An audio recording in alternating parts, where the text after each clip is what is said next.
This episode was pre-recorded as part of a live continuing education webinar. On-demand CEUs are still available for this presentation through AllCEUs. Register at allceus.com/counselor toolbox.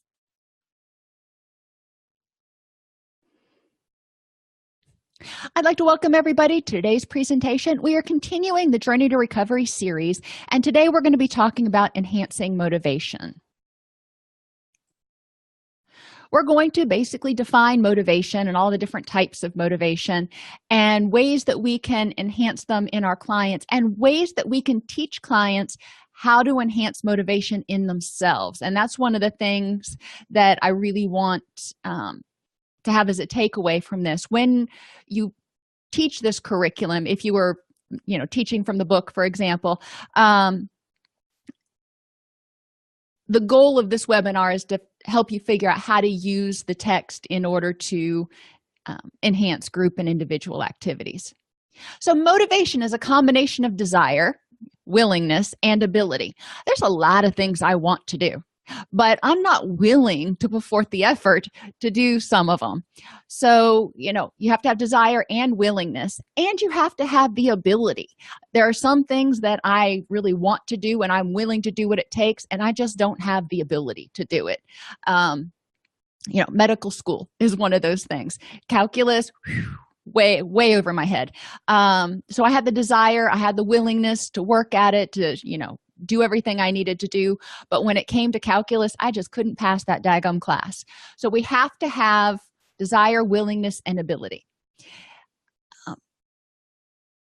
We want to make sure that people have an ability to keep their eye on the destination and choose to do things that move them closer to their endpoint instead of detouring them. So I always start out when I'm working with clients, when I'm working with groups, we start out a group at the beginning of the series talking about what does a rich and meaningful life look like to you? What are the things and people and experiences that are important? Truly kind of must-haves in your world for a rich and meaningful life. There are things that we want, but they're not necessarily crucial to having a rich and meaningful life. So we want to really pare it down to what is the core that you're working towards. That way, whenever people are faced with a decision, they can go back to that and look at it and go, is this getting me closer to what's really important in my life? Or is it just kind of a wild goose chase? Think about whether you've ever accomplished something you were not motivated to do. I do this on a regular basis, like laundry, paying bills. And there were some times working on my dissertation that I was just like, oh my gosh, I can't stand to do one more page. So there are periods, even during long tasks, there are periods where motivation may wax and wane. So thinking about what that was, how did you get yourself motivated? One of the things that I find exceptionally helpful when I do these groups is to encourage people to share their own self-motivational and other motivational techniques because it's not the same for everybody. Just like we all speak different love languages, if you will, we also speak different motivational languages. What motivates me may be different from you. So while you guys are thinking about ways that you got yourself motivated, please feel free to share in the chat room.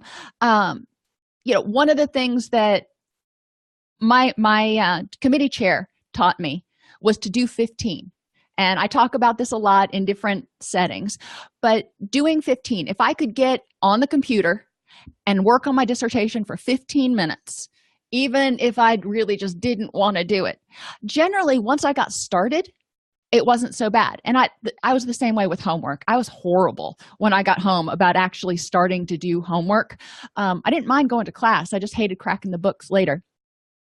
But doing 15 was always good for me. And I'll do the same thing when I'm working out. If I have a particular day I'm just not in the mood to run, I will start out and I may even go easy the first 15 minutes and let me just get out there, get changed, walk the first 15 minutes and see how I'm doing if I don't feel like running. But generally after 15 minutes, most people are feeling okay and they're not hating it as much anymore. So that's one way I get myself motivated. Another way is to pair it with things that I really like. um, you know, when I do laundry, I usually fold laundry while I'm watching TV. um, that makes me a little bit happier. um, Paying bills, there's not much you can do with it, but I can also provide rewards to myself when I get it done. So I've got to do this and get this project knocked out, but once I do, then I can do something that I really enjoy. So those are excellent ways to try to get started and get motivated. um,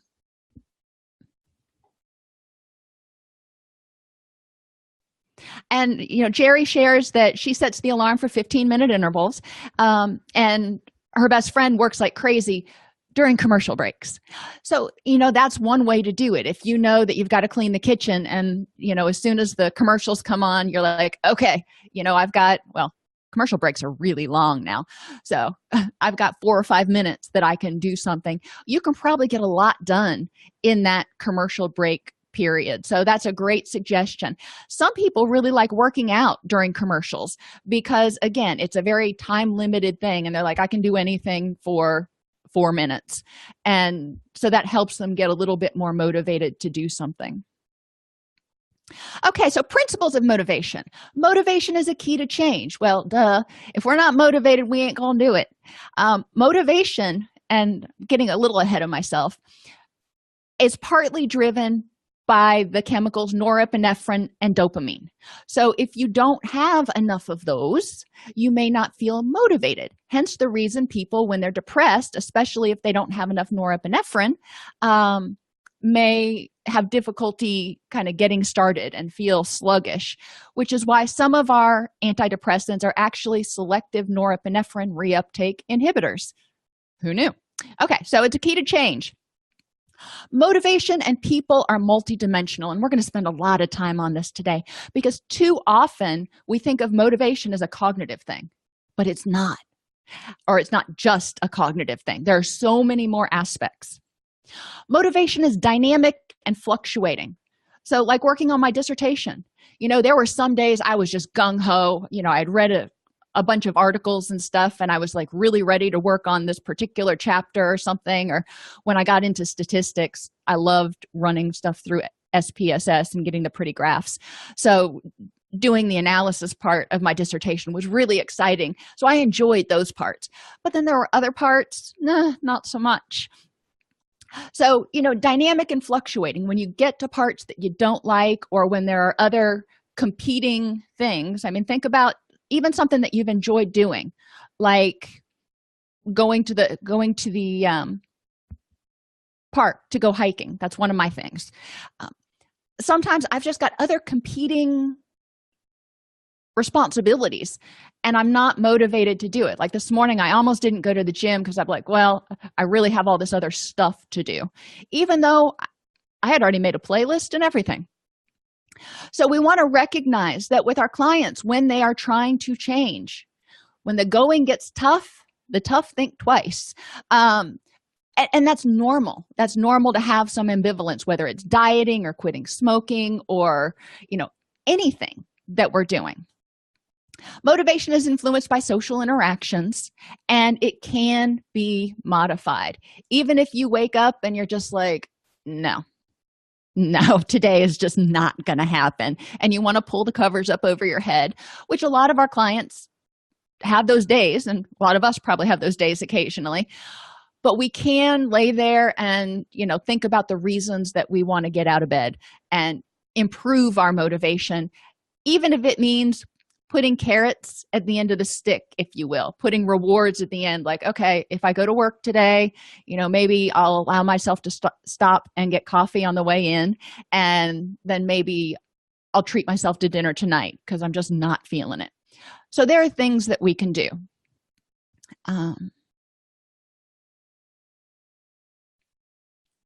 Another thing that you compare, and Carolyn was sharing that she also watches TV. Another thing that you compare with some activities, not ones that require a lot of concentration, is music. Sometimes I will just put on my headphones really loud and I will rock out while I'm cleaning the house. So, whatever it is that makes it more pleasurable.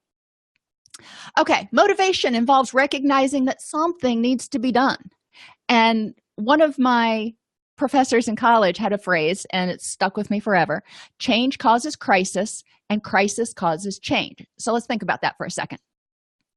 When we change, we are upsetting the homeostasis. We're upsetting the apple cart, if you will. So it takes effort. Now, it's not a, emotional crisis necessarily, but sometimes, for example, if you're going on a diet and you're like, okay, I need to go on a diet, I need to start eating healthier. Let's just say we're going to make a permanent lifestyle change. That's a change. And when you start doing that, that may mean that you can't have unlimited pizza every night of the week or something. And that may cause a little mini crisis because you're like, I want pizza, gosh darn it. So it's a mini crisis. But when you change, you're going to be uncomfortable for a period of time. That's where motivation comes in. That's where we have to help people see all the reasons for, or they have to be able to figure out all of the reasons it's worth going through this in order to achieve their goal. So change causes crisis, but crisis causes change. Generally, we're not motivated to do something unless there's a reason to do it. We don't just wake up one morning and go, hey, everything's going great, I'm happy with everything, I think I will just throw a wrench in the works. If we're going to start doing something, there is some sort of a crisis. People, when they decide to stop smoking, for example, have recognized that it's having a negative effect on their health or their finances or their relationships or something. Something has changed that's happened to tell them, it's too uncomfortable to keep doing this, so we need to do something different. Okay. We need to help clients identify the benefits to making this change. And we want to teach them. We don't want to do it for them. We want to teach them how to identify the benefits for themselves. And we're going to talk about MEPs in a little while, and that was the best I could come up with for an acronym. But we want to have them look at the mental benefits. How does it make logical sense to make this change? The emotional benefits. How is it going to make you happier? The environmental benefits, if it will have any effect on the environment. The physical benefits. How will it affect your energy and your health and all that stuff? The social benefits. How will making this change impact your relationships for the better? Obviously, we're trying to identify benefits here. Then we want to go and have them address the drawbacks to doing it. And you'll go through those MEPs again. Mentally, what are some of the reasons this change doesn't make sense? And there may not be a lot, but we want to just hit each area to make sure that we're identifying all the drawbacks. Emotionally, what are the drawbacks to doing it? Well, it's stressful. We just said change causes crisis. So yeah, it's going to be stressful. And depending on the level of the change and, how big of a change it is and stuff, people need to consider how it's going to affect the rest of their life. Remember that the analogy of throwing a rock into the water, and it causes the ripples and it disrupts the sediment. And, there are a lot of effects of every choice we make that are observable on the surface, but also a lot that are under the surface that, we may miss. So we really want to think about what are the drawbacks to doing it, mentally, emotionally, environmentally, physically, and socially. Then we want to create a plan. When people are motivated, it helps to have some level of a plan and not just to be kind of flying by the seat of their pants. Because when you have a plan, what do you have? You have a destination. And when you've got a destination, then you can always come back and go, okay, I know what I'm working towards. And then we need to implement the plan. And implementation isn't usually 100% correct the first time. Most of the time, we come up with a plan and it sounds great, and somewhere along the way, we got to drop back and punt because something unexpected happens or we didn't think it through all the way. But that's okay. And I want clients to recognize when they make these change plans that they're not set in stone. There are options. It's like taking a trip from here to across the country or whatever. Back in the olden days, before Google Maps, we used to get something called triptychs from AAA, and some of you may remember these. And they would identify where there's construction and all that kind of stuff. But obviously, since they were printed things, they weren't as up to date as, what Google Maps is now. But even Google Maps can't anticipate, 5-car pileups that shut down the interstate.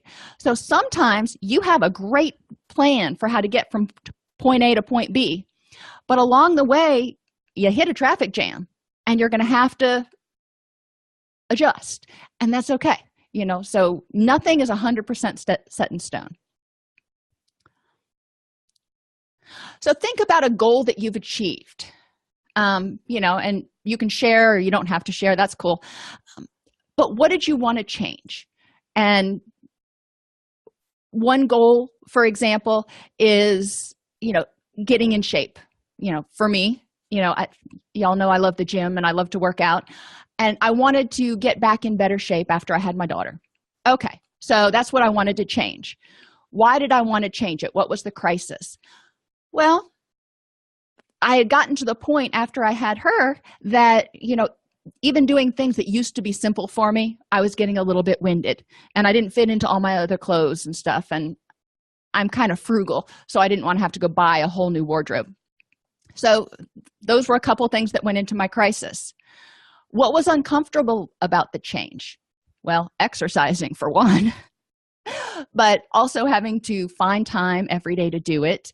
And the fact that I would have to start paying more attention to what I was eating and those sorts of things. Okay, recognizing that, I can deal with those things. And why was it worth the effort? Because I feel better. I have more energy, and once she got to be about 2, I needed a bunch of energy because that child just didn't sit still. It's important to have clients think about goals that they've set before that they've been successful at accomplishing, and even ones that they haven't been successful at accomplishing. But I want to start with successful ones because I want them to see the crisis that was there, and I want them to see maybe some of the reasons why they might not have wanted to change, but they overcame those obstacles or whatever you want to call it. So types of motivation. Mental motivators. What types of things mentally does it make logical sense, and in what ways can it help with your concentration, your memory, all that kind of thing? And mental motivators also include believing you can do it, having that ability. So we need to have self-efficacy. We need to have reasons, maybe mental benefits to this, in addition to the logical reasons. Emotional motivators, how is it going to help you feel happier? I have depression, anxiety, panic, PTSD. Well, a lot of people want to get rid of those. So what's the ultimate goal? The motivator is, I want to be happier. Environmental motivators. And you're like, how's it going to change how I interior decorate?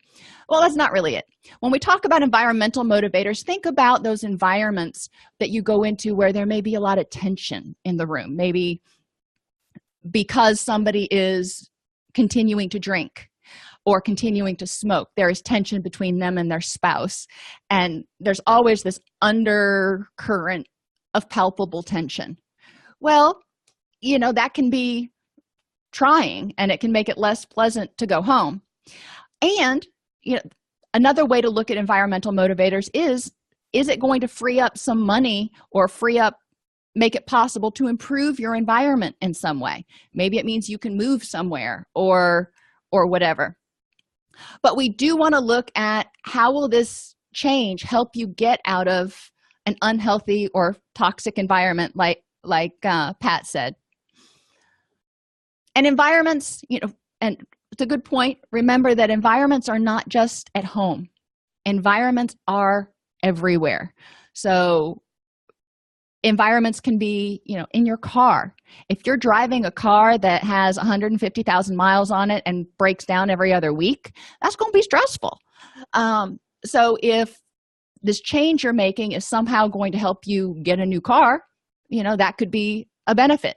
if you're stop smoking, you may start saving more money. Not that you're going to save enough money to pay off a car, but you can see some possible changes. Physical motivators. You want to feel healthy. You want to be less painful. It's not realistic to expect to be pain-free all the time, so just hang that up.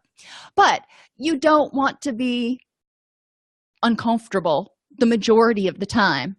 And some of these changes can also reduce your anxiety about fear of contracting a disease like lung cancer or a sexually transmitted disease or whatever. Social motivators. In what ways does this change that you're getting ready to make coincide with what your friends and family want? If they want you to be healthier, if they want you to live a long life, which hopefully they do, that coincides with what they want. How does it coincide with what you need to do to be accepted? And I know some people are like, oh, but let's just be real. Regardless of where you are, you've got a peer group that has certain expectations. That unconditional positive regard doesn't happen as often as you would like. So in order to be accepted in your peer group, are there things that you feel you need to do? And that's something to consider. And Carolyn points out peer groups can be great if we're not looking at it as a way to be accepted, but social accountability, which is why, for example, Weight Watchers works so well. And a lot of support group meetings really help people stay accountable to moving forward. And other social motivators include wanting to set a good example for your kids or for other people's kids, for that matter. And then occupational motivators, that's not in the MEEPS acronym, but I threw it in here anyway. Sometimes people are motivated by fear of losing a job, their desire for a promotion, or just frustration at their own work performance because of their depression, because of their relationship issues, because of their health conditions, whatever it is that they're getting ready to change. So people often will not have motivators in every single one of these areas, but by breaking it down more granular than just saying, well, why are you motivated? It really helps them think about the breadth of reasons they're motivated and tie it to, guess what? That destination of a rich and meaningful life. So dimensions of your motivation, your MEEPs again. How is your issue impacting? And this is another way you can help people get out of it. Instead of asking them, how will it improve these things? You can start from the negative and then work to the positive. And you can say, how is your ability to think and concentrate being affected by what's going on right now? Maybe this is somebody who's really depressed and they're sleeping all the time and they really want to get on a more regular sleep schedule. We're not talking about depression, which has 15 possible symptoms. We're talking about one symptom of depression. So how is this sleeping all the time impacting your ability to think and concentrate? Well, a lot of times if your circadian rhythm's out of whack and you're not getting good sleep, it's going to be harder to think and concentrate. I remember when my kids were little, I had mommy brain, and that's what I blamed it on. And my mom's going through chemo right now, and she calls it chemo brain because she's not able to sleep as much, and she's on a whole lot of drugs, but that's beside the point. But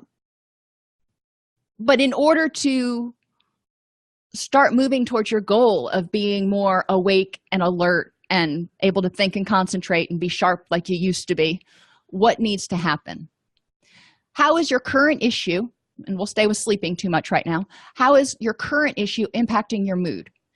I know even if I'm sleeping a lot, if it's not quality sleep, I'm cranky. Yeah. Sleep is a big vulnerability for me. How is this issue of impacting your environment?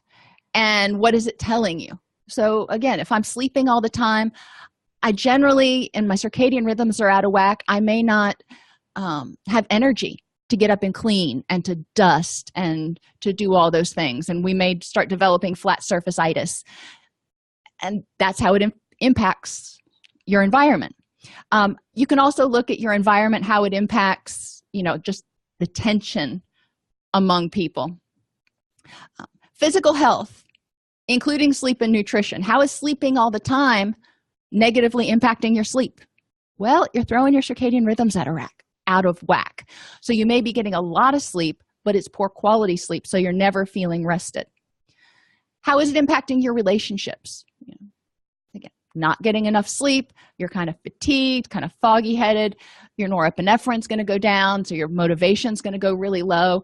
So you may not be excited to engage with other people, and other people may start getting frustrated with you because you're not engaging with them. Your kids may get frustrated with you because you're just not able to muster the energy to make their soccer games or whatever. And how is it impacting your work, including your work product, your desire to go to work, and that ever elusive use of sick days? So if your clients have difficulty starting with the where do I want to go, this can help them identify where am I at right now, and then you can start making steps for where they're going. So part of getting motivated is to understand the benefits and the drawbacks of the old behavior and the new behaviors, and we've done this before in multiple different iterations. This is a decisional balance exercise. This one is really simplified, but we'll go through it real quick. So for example, if I want to start eating better, what are the benefits? And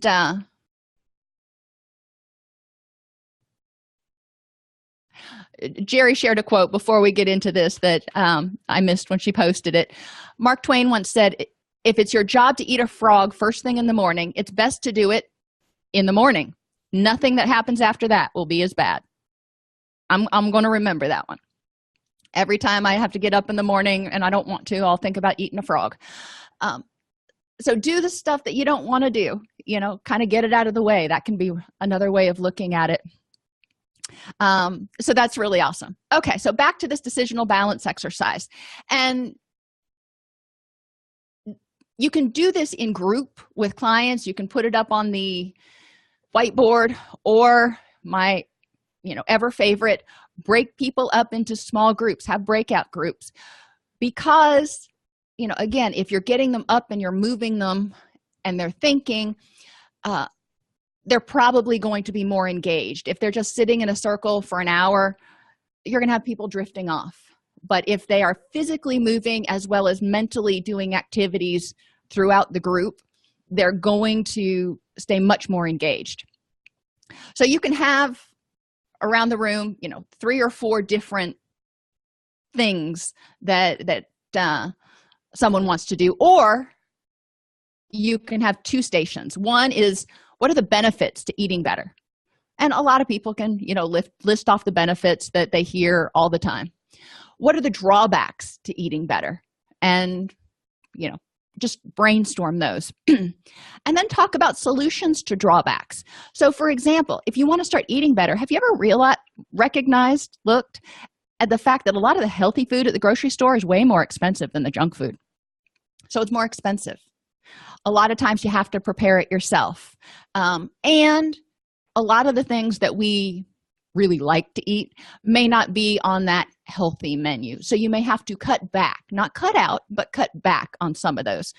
So those are 3 drawbacks. So what are the solutions to those drawbacks? Yes, they're a little more expensive. So look for items on sale. I know I keep track of where the produce goes on sale because my kids go through produce like you wouldn't believe. And that can help some. You can also, if you live in a community where there are farmers, you can go to farmers markets. There are options there.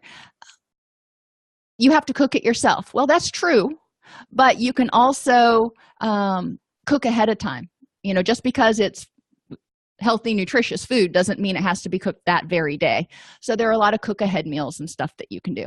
So encourage them, once they identify the drawbacks, have the whole group brainstorm solutions to those drawbacks so you can find workarounds. Just like the traffic jam on your trip, you have to get off the interstate and find those back roads, but you make it around. If I decide not to change my eating habits, what's the benefit? Well, it's a lot less stressful.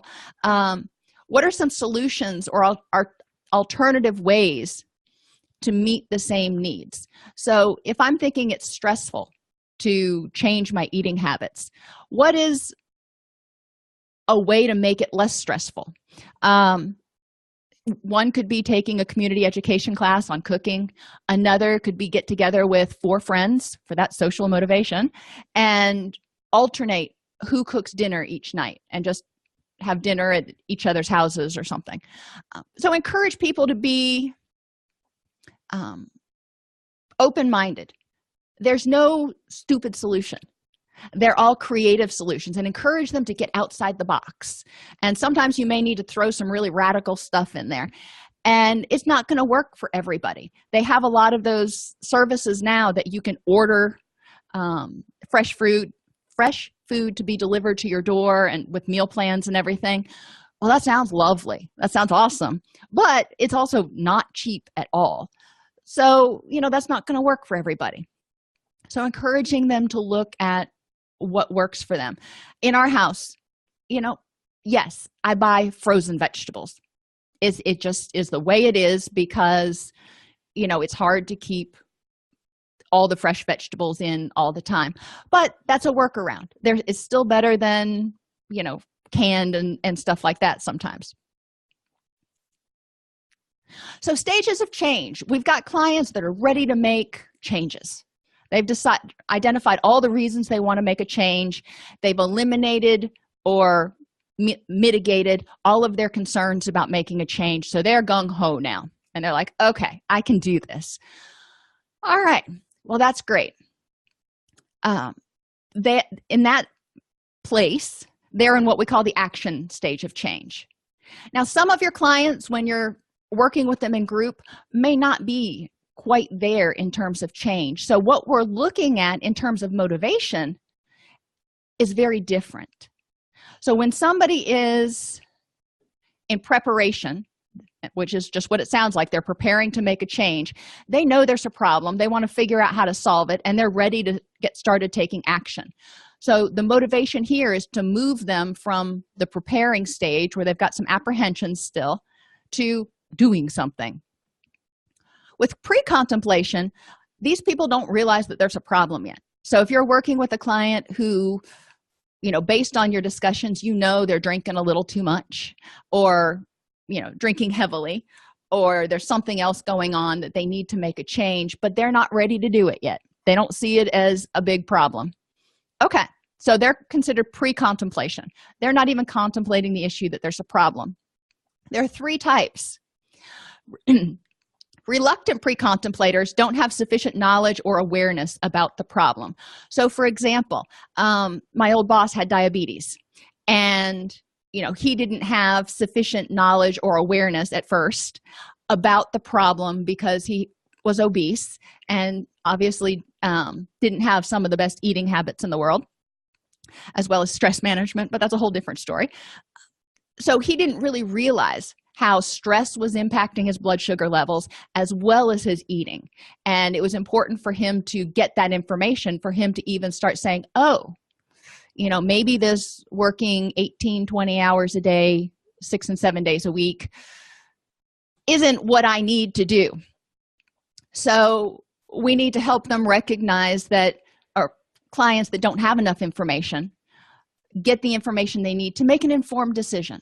If you're asking them to do something, help them understand why it's important to help them achieve what they see as important in a rich and meaningful life. I just need to record that on a soundtrack. Anyway, so we want to ask the clients, how is your addiction or mental health issue or behavior impacting you and your family? So they can start recognizing that change may be necessary. Now, with my old boss, he knew about eating, and he learned about what he needed to do to eat healthfully in order to better manage his diabetes. But it took him a while to get the information that he needed to convince him that stress and not getting enough sleep was also contributing to the difficulty maintaining his blood sugar levels. Rebellious pre-contemplators are afraid of losing control over their lives.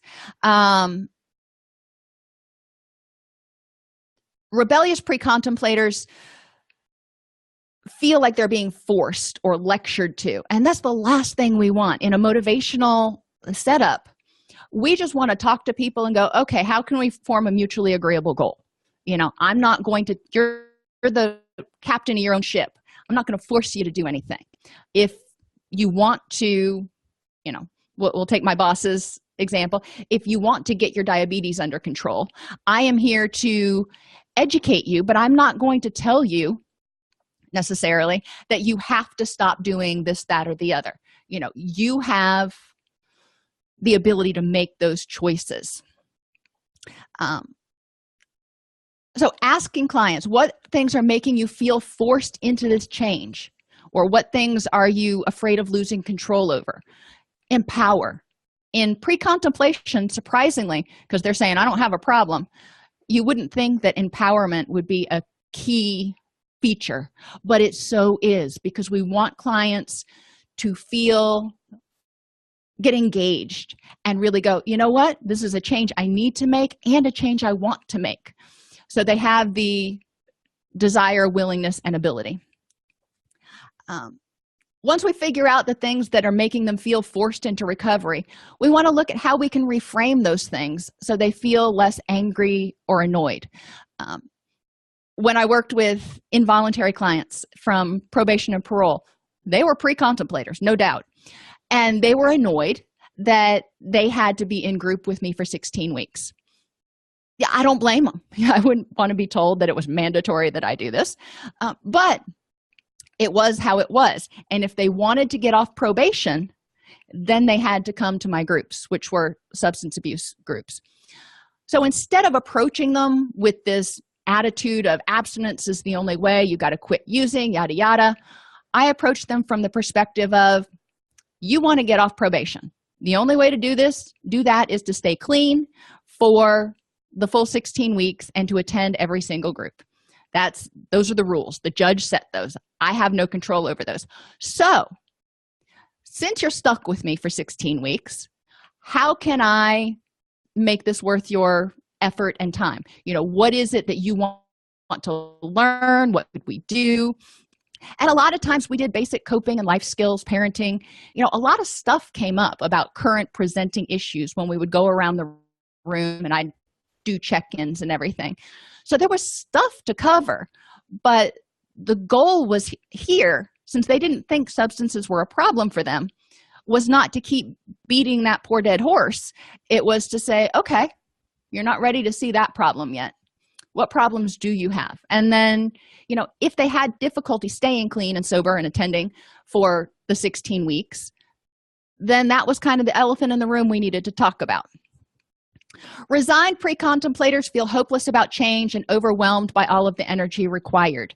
So it's important for us to help them identify times they've tried to change. So you may have somebody who is a smoker who comes in and goes, you know what, just screw it. I don't need to stop smoking that bad. It's too hard. I gained too much weight. It's not worth it. Well, they're pre-contemplators. They're saying it's not a problem for me, or not enough of a problem for me right now to change. Okay.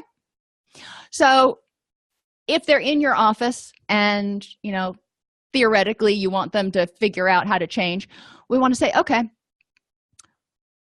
when have you tried to change and been successful? Even if only for a day or half a day. When have you tried to stop smoking and were successful and it wasn't horrid? Tell me about that. And we also want to educate at this point about the change process, because if they've tried to change and failed before, then we want to talk about why that might have been.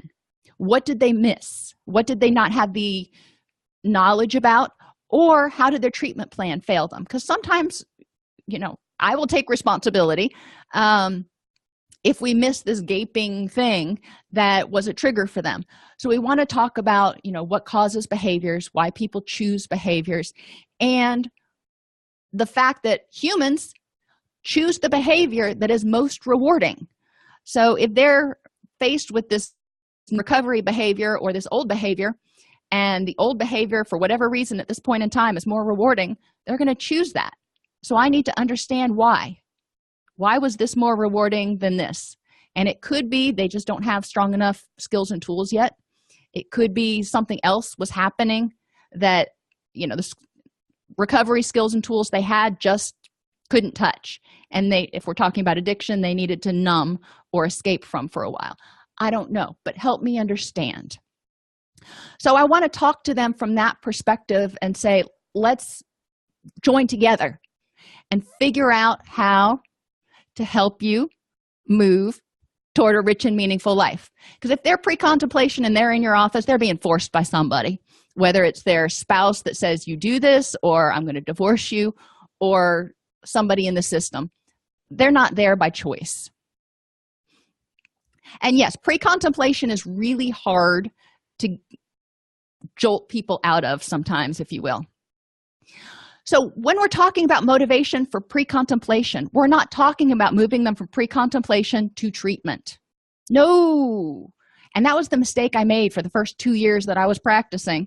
And finally, I talked to my supervisor and I'm like, people come in and then they're back in detox 3 months after they graduate. I don't get it. And he said, you can't move them from pre-contemplation to action in 30 days. Nobody can. I mean, that's just unreasonable. You want to, if they're in pre-contemplation, you want to increase their motivation to contemplate the fact that there might be a problem. It's just a baby step. So if you can move them from saying there ain't a problem to, okay, well, maybe I'm willing to consider the fact that there might be a problem. Well, score. You've done your job. So in contemplation, we need to validate clients and help them realize that ambivalence is normal. You've been doing something that had a reward, some type of reward. It was serving a purpose of some sort. So thinking about giving that up or changing that is kind of intimidating. And if it was something you liked on top of that, then, there's a little bit of grief that goes along with that. So I get it. There's ambivalence. People who smoke, a lot of people who smoke like smoking. And so there's some ambivalence about change, but they recognize the health benefits and financial benefits and everything else of change. So we want to help them tip the decisional balance scales toward change by eliciting and weighing the pros and cons of substance use and change, which was what we talked about back here, with looking at the benefits and drawbacks and mitigating anything that might stand in their way of being fully motivated to change. So some activities that you can do. I call them God collages. And in this, God is capitalized because it's good, orderly direction. Not everybody believes in a higher power, and that's okay. But some people do. So that's fine. Good, orderly direction is that list of twists and turns you go through, your directions to get you from point A to point B. Back when we had AAA and the triptychs, that's what you would flip through, the different pages to tell you where to turn and what to do. So a God collage helps them envision where they're going, their destination, as well as the things that they're going to do along the way, like make friends and start a cooking class or whatever it is they want to do. So they can get excited about this trip. When I go on a long trip, I'm like, 17 hours in the car, you've got to be kidding. But if every couple of hours there's a scenic overlook or a museum to stop at or something, then I'm excited. I'm like, okay, I can make it 2 hours to this little reward here. So God collages can be really fun for people to do, to encourage them to think about not only the destination, but the process. You can do drawbacks to staying the same. You can do a collage for that. I don't like those because I want people to really focus on the benefits of change and not so much on the negative, but whatever. Another activity that I've had a lot of fun with doing with clients is I have them pretend they built this awesome community called Recovery Place. They bought 500 acres somewhere and they had it all subdivided, and this is going to be this private gated community called Recovery Place. It has everything people need to be happy and healthy in its walls: doctors, grocery stores, housing. It's a walkable community. You're selling houses in Recovery Place and have to convince people to buy. So this is when you put on your marketing cap. You have to convince people why it's worth the money right now, because it cost a lot to put that together, which is akin to, why is this change worth all the effort you're putting into it right now? And what kind of returns can people expect to see on their investment over time? And so we talk about that. And then we go back and obviously draw the parallels about, why is this behavior change you're getting ready to do worth the effort, time, and costs to you now? And what kind of returns, what kind of benefits do you expect to see from your investment of time and effort and money, possibly, over time? How is it going to help you get closer to your goals? So that can be a lot of fun. You can have them stay with this metaphor for the entire class and draw up flyers and work together on different brainstorming ideas, get their creative juices flowing. Overcoming obstacles. You can have, again, around the room, flip chart papers. 3 things that could take my focus off my recovery are, and it could be, my kid gets sick, I lose my job, or I break up with my spouse or something. Okay, I can deal with these things if they happen by, and I want a plan. I want people to think about obstacles that they either anticipate, like the holidays are coming up. So if you're trying to eat healthier and you're getting ready to go into Halloween, Thanksgiving, and Christmas, there's a lot of unhealthy food that can be available, but there's also healthy food that can be available. So 3 things that could take your focus off recovery, or change in this particular time are X, Y, and Z. In the past, when I've tried to stop using or change, whatever change we're talking about, these 3 things have derailed my recovery. So I want people to think about what's caused their relapses, if you will, in the past, and how they can prevent them now. I have one client that I worked with that relapsed several times, but every single time he relapsed, it was because he got into a relationship early in recovery, like, pretty much the day he walked out of residential treatment, and then it ended. So, we kind of looked at it and I was like, this is in law enforcement what they call a clue. So relationships, especially relationships in early recovery, derailed his change process. So we figured out ways that he could get his needs for affiliation met without necessarily, getting into a dangerous place. The thing I'm most afraid of about recovery is, or about this change is, and I can deal with it by, a lot of people, when they get ready to stop smoking, one of the things they're most afraid of is weight gain. Okay, you're afraid of weight gain. How can we deal with that? And talk about different pharmacological interventions to stop some of the cravings so they're not hand to mouth all the time. Talk about doing something different with their hands. I find that if I'm crocheting or doing something with my hands, I'm less likely to eat. So the part of recovery I dread the most is, and it may be the withdrawal, it may be the cravings. If you're talking about change, eating more healthfully, maybe it means the part of that change a person dreads the most is going without pizza, or not being able to have pizza every night. Get the idea? I like pizza. Yeah. I can deal with it by. So there are options. There are healthy pizzas you can get, French bread pizzas and stuff.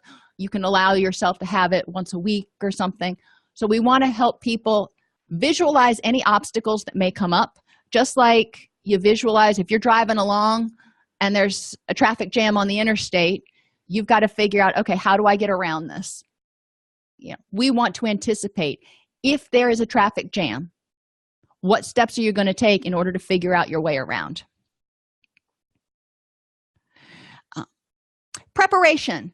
In this phase, the person is obviously preparing to make a change. They realize it's a problem, but they're still afraid, and they're preparing. They're getting all their proverbial ducks in a row.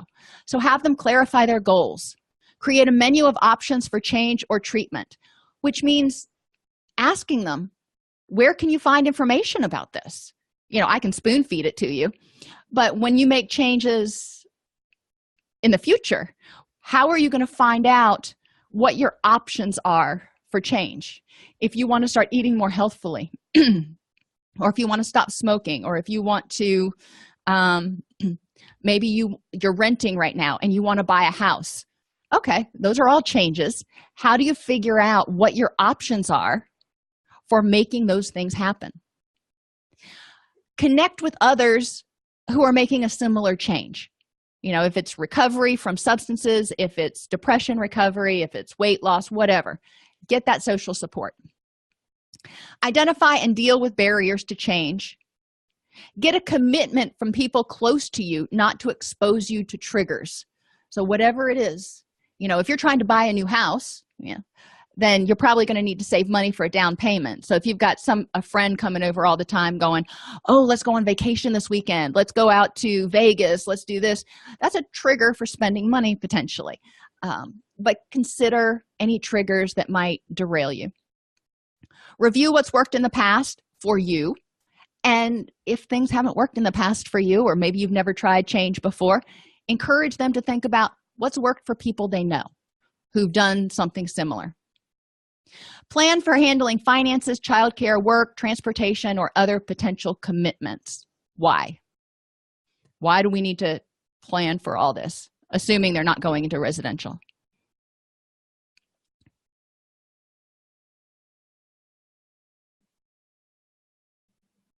One of the things I tell a lot of my clients, most of them, is that therapy, change, whatever change you're making, whether it's getting in shape or dealing with depression or stopping addiction, it's a full-time job. It is going to be exceedingly draining. It's going to take a lot of energy, and even if you're only doing it an hour a day, that is an intense freaking hour.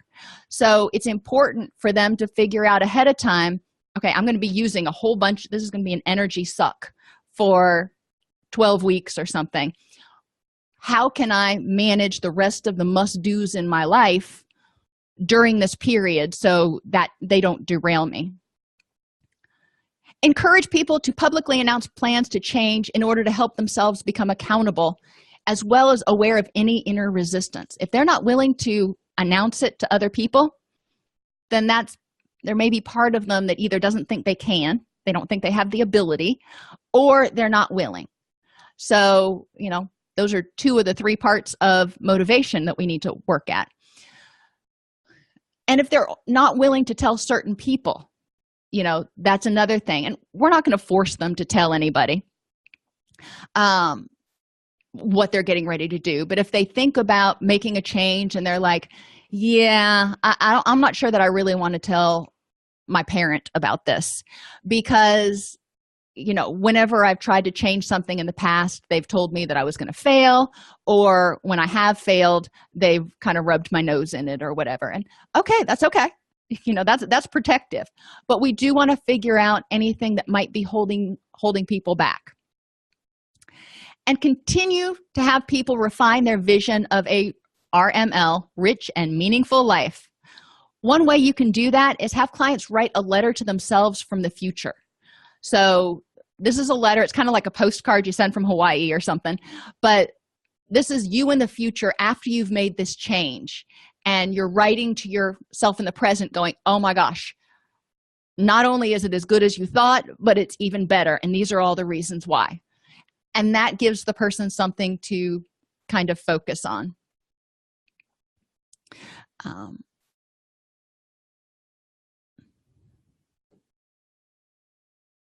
Points to remember: change is a gradual process. People's behaviors, whatever they have, has helped them survive until they were able to start getting other tools. And I just attended a workshop last weekend on crisis, trauma, and suicidality. And one of the things that we talked about a lot was self-injurious behavior.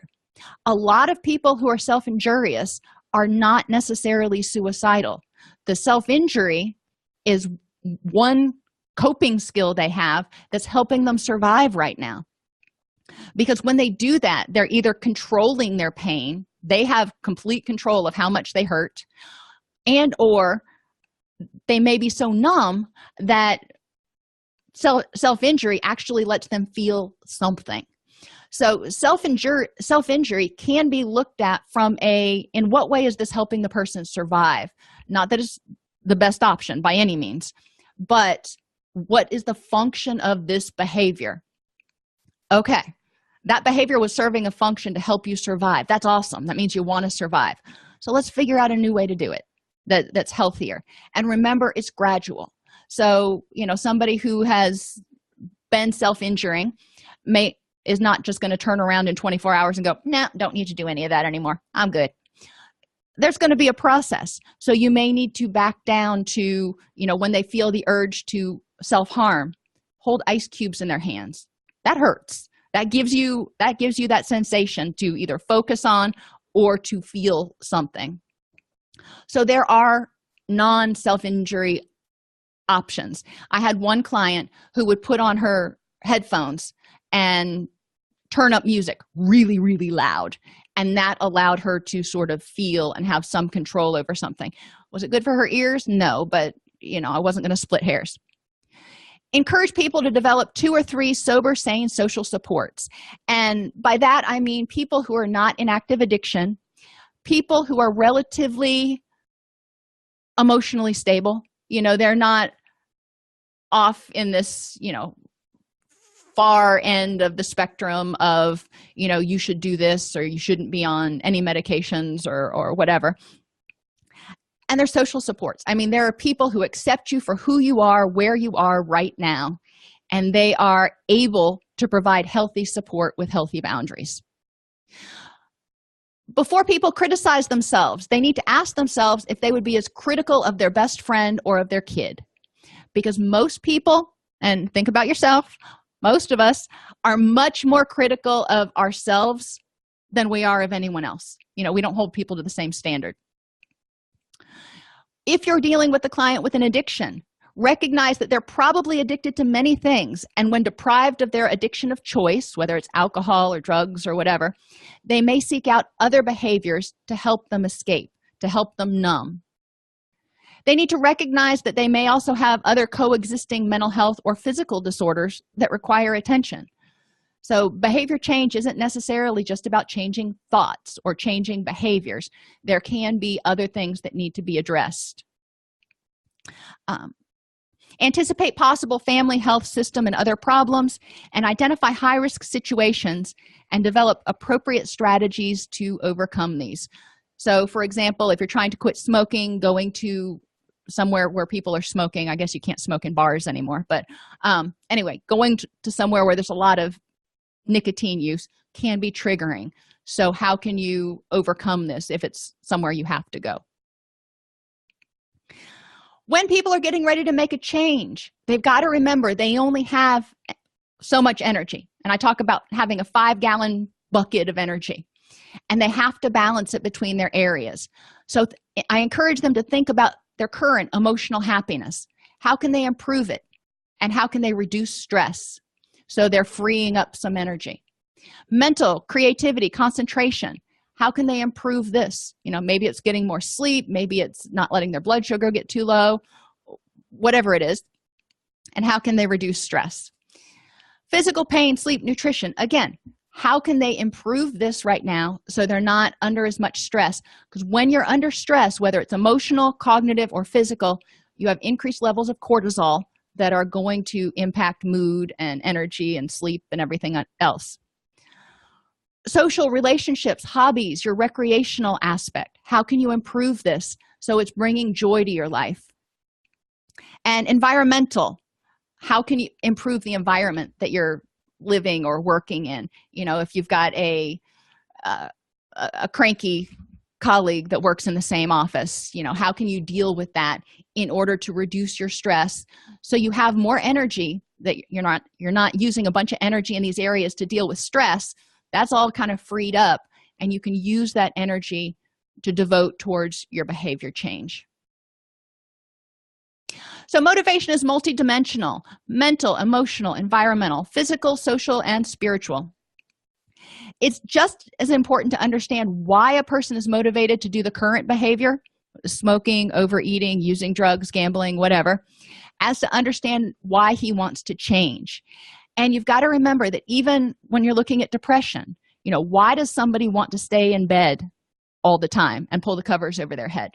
We want to understand why they're doing that and why they want to change that.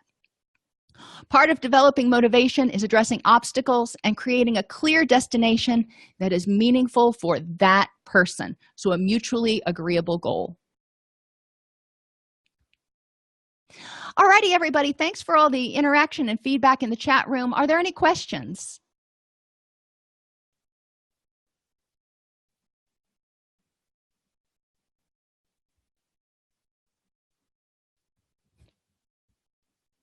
You're always so enthusiastic, Heather. I appreciate that.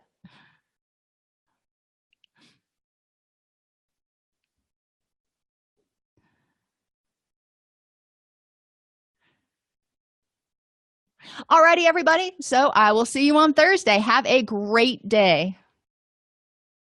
Counselor Toolbox Podcast is sponsored by BetterHelp, the world's largest e-counseling platform, providing accessible and affordable counseling services via messaging, live chat, phone, or video. To apply to be a counselor at BetterHelp with no overhead fees or cost, go to betterhelp.com/toolbox. You can also find a counselor by going to betterhelp.com/toolbox and clicking on Get Started in the upper right corner.